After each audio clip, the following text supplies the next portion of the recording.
Change is inevitable, and somebody being upset about change is also inevitable. Kyle Busch not happy with the change back to the chase for the new playoff form, and I gotta be honest, I'm kind of surprised that he was the one to be vocal about it. It's Logano that's upset about something.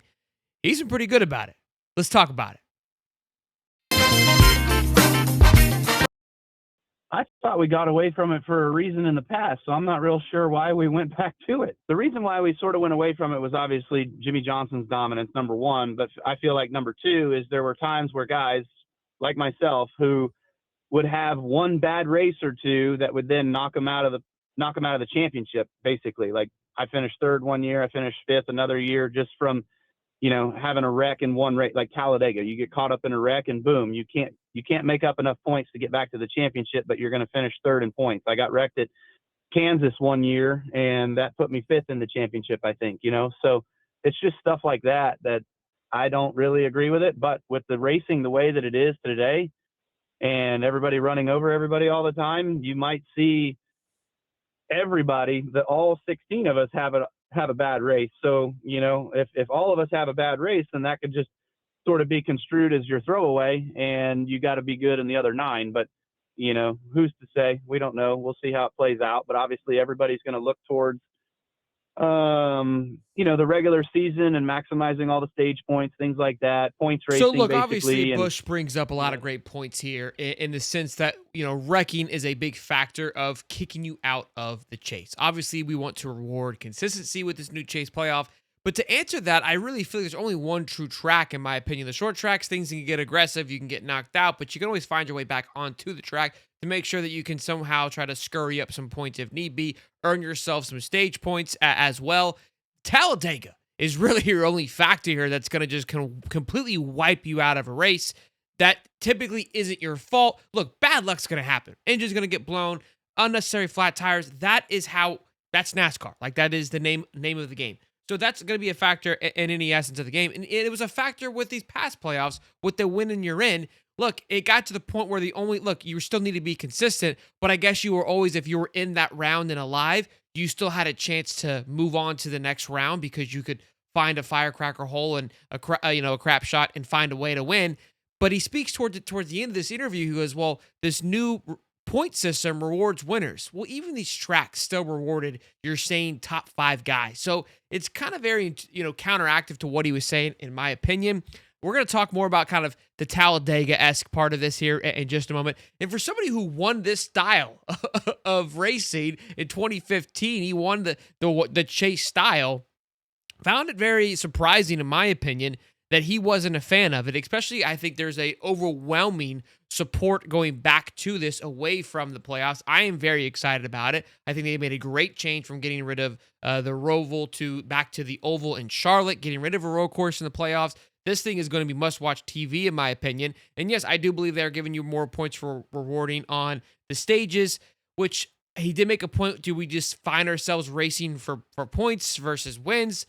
Look, I think that's when you hear Mark Martin talk about there's a perfect compromise of trying to reward your winners. And then at the end of it, this is where Kyle kind of gets a little whiny, but also says some facts about this thing rewards your winners, which are either if you're a JGR car, a Hendricks car, or a Penske car. Those are your 3 guys that benefit from this. Well, those are the 3 best teams in NASCAR right now. And if you are running the best and the most consistent, then that's what should be rewarded, I would think. When he was riding in his own JGR car, he didn't have any issues with it because he was able to rock, roll, and kick ass, and that's just kind of name of the game. Look, in my opinion, I feel like there is starting to become having more parity. I think Tyler Reddick is somebody that throws into the mix, that is able to add some variables to that. I think that Trackhouse team is up and coming. He's got a lot of great talent there as well too. So look, although it's still very dominant by your JGR cars, your Hendrick cars, and with this new playoff system going to 16, you're more likely going to see a clean sweep of all of their cars making it and seeing a showdown versus the top 3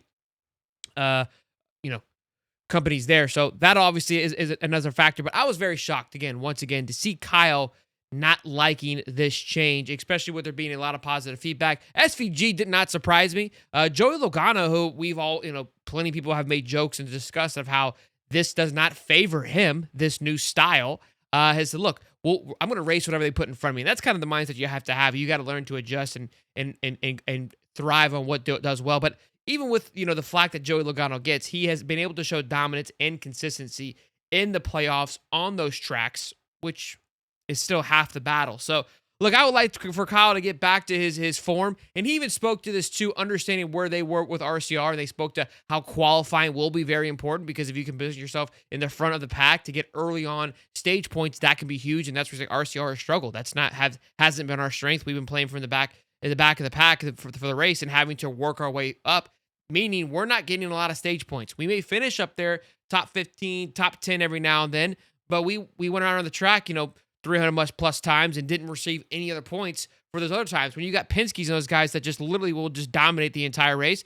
they may not, they'll fizzle out, finish 12th, 13th at times, but they at least were able to cash in on points the entire race. And that's where RCR and probably a lot of teams, right? Ty Gibbs being another one, that have to be able to capitalize on those early stage points. And qualifying will be more important than ever with that as well, because of the not winning you're in situation. Again, it's just trying to reward pure dominance and pure consistency throughout of it. And this is kind of what it was. That's, again, you want to get back to that pure form of what it was for motorsports. I don't hate it. I've been a big fan. I think all of us are. I think there'll be some caveats, some things we don't like. Yes. And as I mentioned earlier, look, the Talladega thing is the only thing in my eyes that I agree with him that race is a crapshoot that can knock somebody out, that could ruin somebody's season, especially where it's positioned at the back half of the playoffs. Switch that thing out for Atlanta. Atlanta is your perfect intermediate where it gives you a little bit of that super speedway-esque feel, right? There is a little bit of chaos, not pure chaos. And it's such a fun track. Since they repaved it, that thing has been must-watch TV. Put that thing, flip it with Talladega. Just flip it with Talladega. Dude, put Talladega somewhere else. I know people love going to Talladega. I understand it. I get it. It's a great track. But if you really want to get back to its purest form, I think that Atlanta gives you that best combination of all of it, where you take away kind of just that crazy chaos part of it, where it can knock somebody out. Let me know your thoughts down below on that one.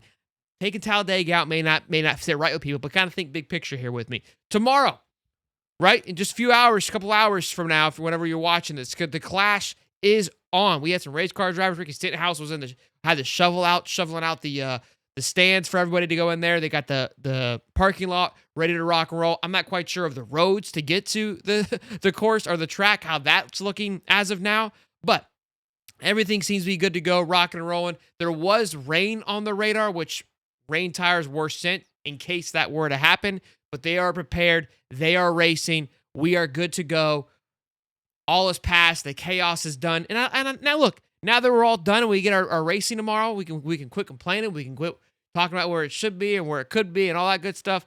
We are hitting the track tomorrow. And honestly, what I love about this is that it's just kind of an early kickstart to Daytona 500. We're right around the corner.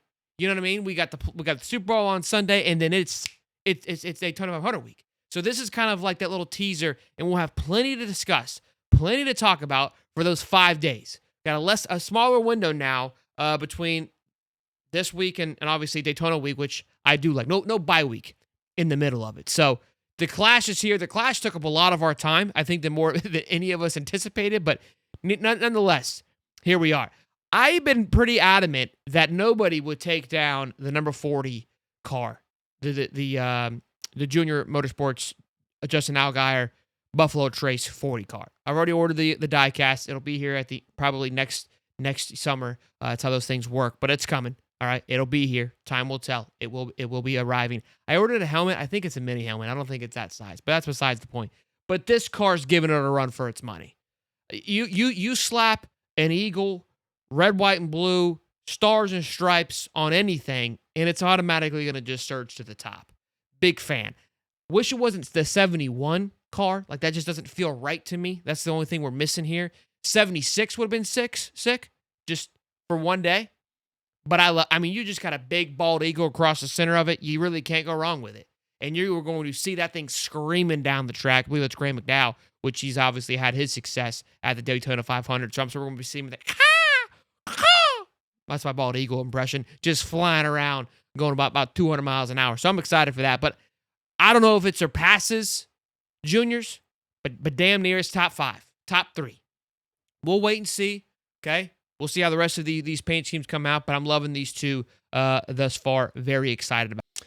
Well, there you have it. Let me know down below. What are your guys' thoughts on Kyle Busch's comments about the new race for the Chase? Does he have some valid points? Is he kind of just being a little bit of a baby, just kind of the old guy in the room, unhappy with how things are going? Look, I think the big point that he did make was the crashing part of it can ruin, obviously, your whole playoff series.